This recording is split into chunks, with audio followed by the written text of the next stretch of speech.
9월 15일 금요일 열왕기상 6장 14절로 38절 그 설계와 식양대로입니다. 성막이 그렇듯 성전 역시 하나님의 임재를 상징하는 건물이죠.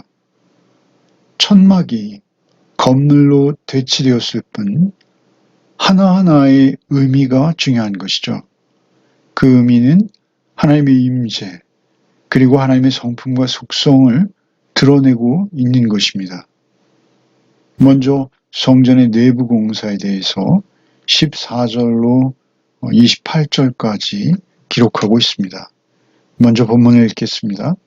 솔로몬이 성전 건축하기를 마치고 백향목 널판으로 성전의 안벽 곧 성전 마루에서 천장까지의 벽에 입히고 또 잣나무 널판으로 성전 마루를 놓고 또 성전 뒤쪽에서부터 20규빗 되는 곳에 마루에서 천장까지 백향목 널판으로 가로막아 성전의 내소 곧 지성소를 만들었으며 내소 앞에 있는 외소 곧 성소의 길이가 40규빗이며 성전 안에 입힌 백향목에는 박과 핀 꽃을 아로새겼고 모두 백향목이라 돌이 보이지 아니하며 여호와의 언약궤를 두기 위하여 성전 안에 내소를 마련하였는데 그 내소의 안은 길이가 20규빗이요 너비가 20규빗이요 높이가 20규빗이라 정금으로 입혔고 백향목 제단에도 입혔더라. 솔로몬이 정금으로 외소 안에 입히고 내소 앞에 금사슬로 건너지르고 내소를 금으로 입히고 온 성전을 금으로 입히기를 마치고 내소에 속한 제단의 전부를 금으로 입혔더라.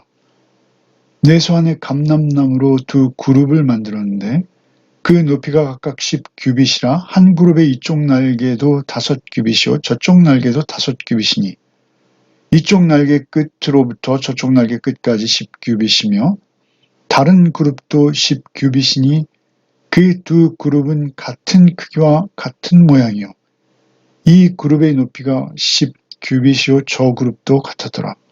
솔로몬이 내소 가운데에 그룹을 두었으니 그룹들의 날개가 퍼져 있는데 이쪽 그룹 날개는 이쪽 벽에 닿았고 저쪽 그룹의 날개는 저쪽 벽에 닿았으며 두 날개는 성전의 중앙에서 서로 닿았더라. 그가 금으로 그룹을 입혔더라. 이제 솔로몬의 성전. 왜 솔로몬의 성전이라고 할까요? 그것은 솔로몬이 이스라엘 백성의 대표이기 때문에 그렇습니다. 하나님께서 다윗을 통해서 이 설계와 식양을 주셨고 그리고 솔로몬이 그것을 받아서 이제 이것을 건축하게 되는 것이죠. 사무엘하서 7장 12절로 13절에 내 아들이 내 이름을 위하여 성전을 건축할 것이요 라는 말씀이 이제 성취되어지는 것이죠. 솔로몬이 하나님의 약속과 다윗의 명령을 따라서 순종하여 이것을 짓고 있는 것이죠. 여기 16절에 내소 곧 지성소를 만들었으며 내소 앞에 있는 외소 곧 성소의 길이가 40규빗 그러니까 내소가 있고 외소가 있는데 내소는 지성소요 외소는 성소인 것이죠. 성막의 구조와 동일합니다. 그리고 19절에 여호와의 언약궤를 두기 위하여 성전 안에 내소를 마련하는데 그 내소가 지성소이죠.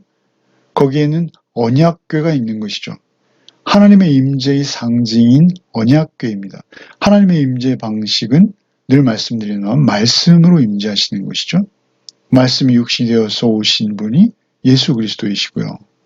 그렇게 언약궤는 눈에 보이지 않는 하나님의 임재를 상징하는 성전의 대표적인 성물입니다. 그 안에 언약을 기록한 두 돌판이 들어있고요. 하나님은 우상의 형상 같은 그런 모양이 아니라 말씀으로 존재하시죠. 돌판은 바로 그 말씀을 새겨놓은 하나님의 말씀을 상징하는 것이요. 결국 그 말씀이 육신이 되어서 오신 분이 예수 그리스도이시기에 예수 그리스도는 하나님의 형상이시기도 하신 것입니다. 여호와의 언약궤를 두기 위하여 성전 안에 내소를 마련하였다. 그 내소는 지성소인 것이죠.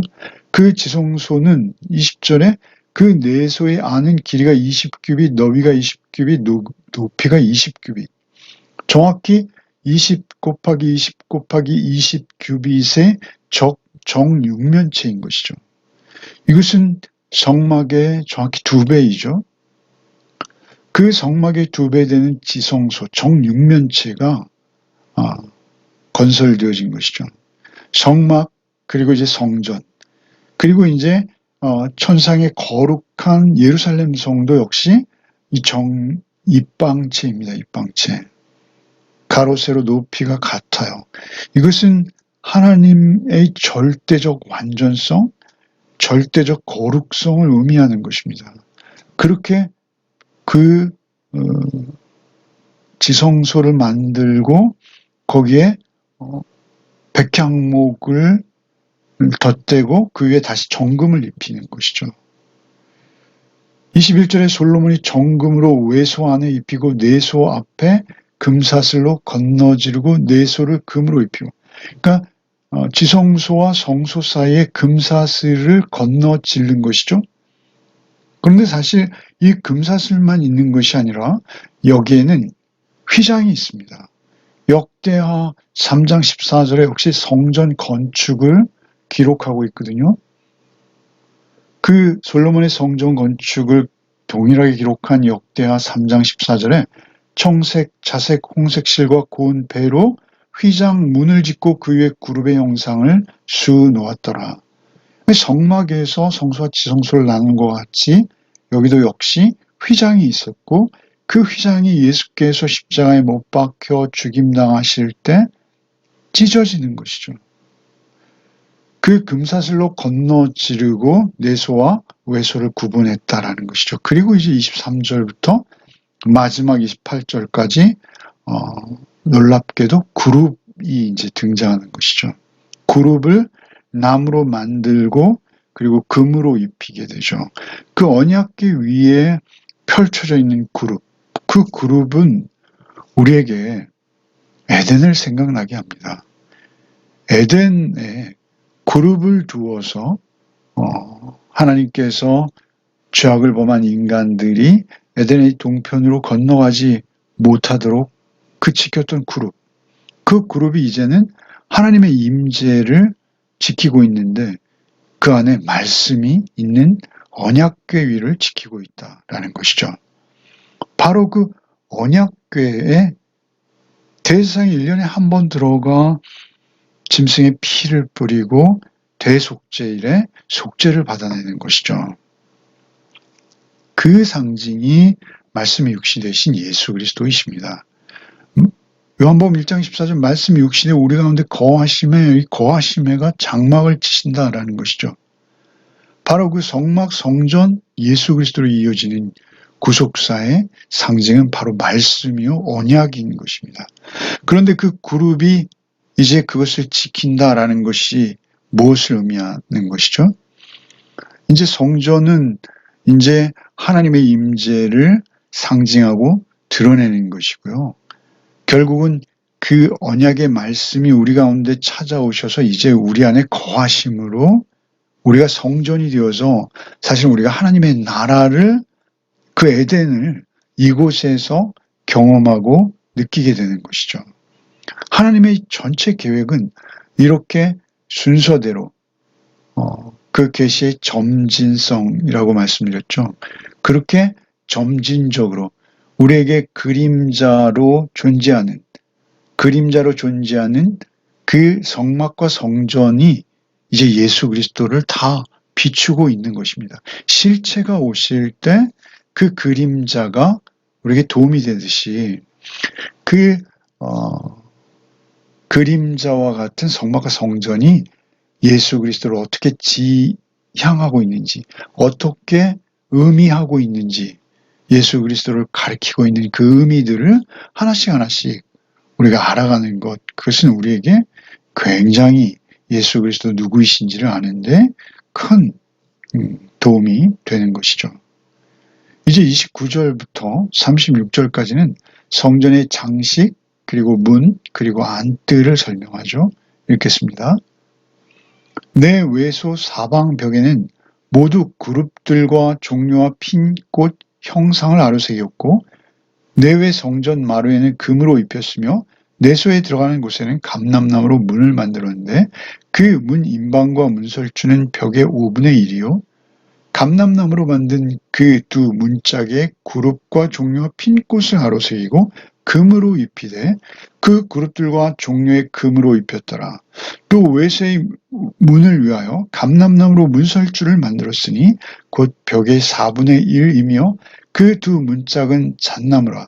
이쪽 문짝도 두 짝으로 접게 되었고 저쪽 문짝도 두 짝으로 접게 되었으며 그 문짝에 그룹들과 종류와 핀 꽃을 아로새기고 금으로 입히되 그 새긴 데에 맞게 하였고 또 다듬은 돌 3켜와 백향목 두꺼운 판자 1켜로 둘러 안뜰을 만들었더라. 그러니까 그 외소의 사방 벽에는 그룹과 종류와 핀 꽃 형상을 새겼다라고 말씀하시죠. 그룹. 지성소 안에 언약궤 위에는 그룹이 있죠. 좌우 대칭으로. 그런데 그 그룹의 모양대로 그렇게 사방 벽에 새기는 것입니다. 그룹과 종류와 핀 꽃 형상을 아로새겼고 그리고 금으로 입히는 것이죠. 그 입체적인 모습이 금으로 입힐 때 드러날 수 있도록 그룹과 종류와 핀 꽃. 그런데 이것은 어떤 일관성과 통일성을 가지고 29절의 사방 벽만이 아니라 32절에 보면 그 두 문짝에도 그룹과 종류와 핀꽃, 29절의 사방 벽에도 그룹과 종류와 핀꽃, 그리고 다시 35절 그 문짝에도 그룹과 종류와 핀꽃. 그러니까 그룹과 종류와 핀꽃은 무엇을 상징합니까? 이것도 역시 우리가 에덴을 상징하게 되죠. 하나님의 나라를 상징하게 됩니다. 그렇게 하나님의 나라가 우리 가운데 그렇게 어떤 상징과 의미로 찾아오는 것. 그것이 하나님의 임재를 상징하는 성전의 모습이라는 것이죠. 이제는 그 성전의 모습이 우리에게 실현되어지는 것이죠. 그 정금으로 그 모든 것을 입히지 않습니까? 금으로 한다라는 것이죠. 금은 이 빛과 변치 않는 고귀함입니다. 금은 순전함입니다. 그래서 변하지 않는 것이죠. 그렇게 성도들도 하나님 앞에서 순전함으로 반응하는 것입니다. 여러분 그 계시록에 예루살렘 성이 내려오죠. 그 계시록 21장 16절 18절 한번 읽겠습니다. 그 성은 네모가 반듯하여 길이와 너비가 같은지라 갈대자로 그 성을 측량하니 12,000스타디온이요 길이와 너비와 높이가 같더라. 정입방체죠. 그 성곽을 측량하면 144규빗이니 사람의 측량고 천사의 측량이라 그 성곽은 벽옥으로 쌓였고 그 성은 정금인데 맑은 유리 같더라. 정금인데 맑은 유리. 우리가 이러한 금은 우리가 본 적이 없죠. 이렇게 속이 투명하게 맑게 보이는 정금, 더욱 순전한 그 예수 그리스도의 모습을 떠오르게 하는 것입니다. 이것은 상징이죠. 그런다 우리가 그 새 예루살렘을 아직 보지 못했기에 그 느낌을 인간의 언어로 최대한 표현한 것이 이러한 표현이죠. 성도도 역시 그렇게 이제 우리가 성전 삼아 졌거든요. 그래서 예수께서 우리가 안에 찾아오셨어요. 그 순전한 예수 그리스도의 모습을 우리가 반영해내는 존재예요. 그래서 베드로전서 1장 7절에 보면 너의 믿음의 확실함은 불로 연단해도 없어질 금보다 더 귀하여 예수 그리스도께서 나타나실 때 칭찬과 영광과 존귀를 얻게 할 것이라. 그러니까 우리가 금보다 더 귀하여라고 성도를 그렇게 베드로 사도께서는 표현하세요. 우리의 믿음이 그렇다는 것입니다. 불로 연단해도 없어질 금보다 더 귀하다는 것이죠. 그렇게 우리는 하나님을 또 예수 그리스도를 드러내는 존재. 우리가 이제 사람임에도 불구하고 예수 그리스도의 성령으로 인해 우리가 성전되었기에 이제 하나님의 형상을 반영해내는 그런 모습이다라는 것이죠. 그리고 이제 37절에 성전이 완공되었음을 선언하죠. 37절에 넷째 해 12월에 여호와의 성전 기초를 쌓았고 11째 해 불월 곧 그 8째 달에 그 설계와 식양대로 성전 건축이 다 끝났으니 솔로몬이 7년 동안 성전을 건축하였더라. 여기 37절에 그 설계와 식양대로 이렇게 말씀하시죠. 누가 설계하고 누가 그 식양을 정했다라는 것이죠. 그것은 역대상 28장 19절에 다윗이 솔로몬에게 이렇게 이르죠. 역대상 28장 19절입니다. 다윗이 이르되 여호와의 손이 내게 임하여 이 모든 일의 설계를 그려 나에게 알려주셨느니라. 여호와의 손이 다윗에게 임하셨다는 거예요. 그래서 그 모든 일의 설계를 그림으로 그려서 설계도로 나에게 알려주셨느니라. 모세에게 성막을 지시하실 때는 말로만 했어요. 그래서 모세가 받아 적었죠. 적었다고 봐야죠. 근데 다윗에게는 놀랍게도 설계도를 주세요. 성막은 모세가 이스라엘 대표에서 받았고요. 성전은 다윗이 그 설계도를 받아서 솔로몬에게 전하는 것이죠. 결국은 여호와께서 다윗에게 명령하신 그 설계도대로 이제 성전이 건설되는 것이죠. 역대상 28장 10절로 12절을 읽어드리겠습니다. 그런즉 이제 너는 삼갈자다 여호와께서 너를 택하여 성전의 건물을 건축하게 하셨으니 힘써 행할지니라 아니라 여호와께서 너를 택하셨다는 거예요. 11절에 다윗이 성전의 복도와 그 집들과 그 곡관과 다락과 골방과 속죄소의 설계도를 그의 아들 솔로몬에게 주고 12절에 또 그가 영감으로 받은 모든 것 곧 여호와의 성전의 뜰과 사면의 모든 방과 하나님의 성전 곡관과 성물 곡관의 설계도를 주고 그 설계도란 말이 여러 번 나오죠. 역대상 28장 11절에도 설계도를 그 아들 솔로몬에게 주고 12절에도 또 성물 곡관의 설계도를 주고 그리고 28장 19절에는 그것을 다윗에게 직접 여호와의 손이 나타나서 그림으로 그려서 알려주셨다. 이렇게 기록하고 있어요. 성전은 성막에 이어서 하나님의 임재를 상징하는 하나님의 그 은혜의 통로인 것입니다. 그리고 그 성전이 이제 계시의 점진적 발전으로 예수께서 오셔서 내가 성전이다 라고 말씀하시는 것이죠. 그래서 이제는 그 언약의 말씀이 우리 안에 예수 그리스도, 말씀이 육신 되신 예수 그리스도가 임하심으로 그 언약이 우리 안에 이렇게 함께 있는 거예요. 그래서 우리는 그 언약을 받은 자답게 하나님의 말씀에 순종하는 삶을 살아내게 되는 것이죠. 언약의 말씀대로 순종함을 이룰 때 하나님의 영광이 그 성전에 금처럼 있었듯이 우리의 삶을 통해서 없어질 금보다 더 귀한 예수 그리스도에 나타나실 때 칭찬과 영광과 존귀를 얻게 할 그 금보다 더 귀한 예수 그리스도를 향한 우리의 믿음이 오늘도 우리 가운데 함께하는 것입니다. 오직 그 믿음으로 승리하시고 평안을 누리시기 바랍니다. 예수께서 승리하셨고 우리에게 평안을 주셨어요. 다윗이 전쟁에서 승리하는 전쟁의 왕이었다면 솔로몬은 평강의 왕, 샬롬의 왕입니다. 그렇게 다윗과 솔로몬이 합하여 성전을 이루듯이 성전을 건축하듯이 우리도 예수 그리스도 우리 안에 거하셔서 우리도 하루하루 성전된 삶을 살아가게 되는 것이죠. 승리와 평강을 누리며 이미 우리를 승리하게 하신 예수 그리스도. 그래서 담대함으로 평안을 누리며 오늘도 온전히 예수 그리스도와 동행하는 한 날의 삶을 이루시기를 바랍니다. 기도하겠습니다. 주님 감사합니다.